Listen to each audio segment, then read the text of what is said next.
ಹೇಳ್ತಾರೆ 50-50 ಕೇಸ್ನಲ್ಲಿ ಹಗರಣ ಆಗಿದೆ ಅಂತ ಹೇಳಿ, ಬೇರೆಯವ್ರು ಯಾರು ಬೇನಾಮಿ ಹೆಸರಿನಲ್ಲಿ ಸೈಟ್ ತೆಗೆದುಕೊಂಡಿದ್ದಾರೆ ಅಂತ ಹೇಳಿ, ಅದೆಲ್ಲ ಆಗಿರೋದು ಬಿಜೆಪಿ ಕಾಲದಲ್ಲಿ.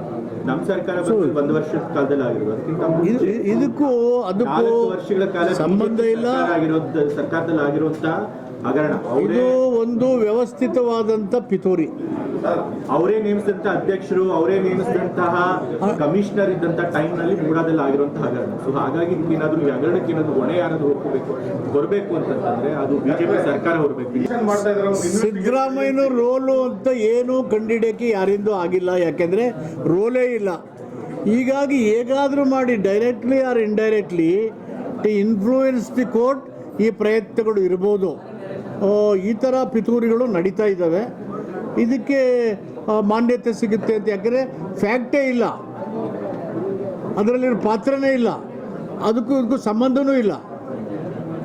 ಹೀಗಾಗಿ ಈ ಥರದ ಮಿಸ್ಲೀಡಿಂಗು ಸ್ಟೇಟ್ಮೆಂಟ್ಗಳು ಸರ್ಕಾರದ ಇಮೇಜಿಗೆ, ಸಿದ್ದರಾಮಯ್ಯ ಇಮೇಜಿಗೆ ಮಸಿ ಬಳಿದು ಅವರನ್ನು ಕೋರ್ಟ್ನ ಮುಖಾಂತರ ಅಪರಾಧಿ ಮಾಡಬೇಕು ಅನ್ನೋ ಪ್ರಯತ್ನಗಳು.